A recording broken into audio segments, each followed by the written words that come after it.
इदं वरुणाय इदं मम ॐ एते सतं वरुण ये सहस्रं यज्ञः पाशवितता महान्तः तेभिर्नो अद्य सवितोत विश्वे विश्वे मुञ्चत मरुतः स्वर्गाः स्वाहा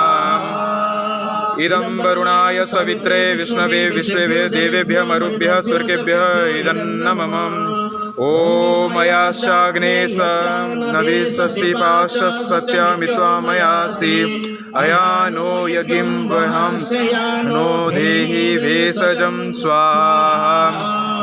इदमग्ने अयसेदं मम ॐ उदतमं वरुणपाशस्मदवाधतं विमध्यमं श्रद्धयाम् अथ वयमादित्याव्रते तव नगसो अदितये श्याम स्वाहा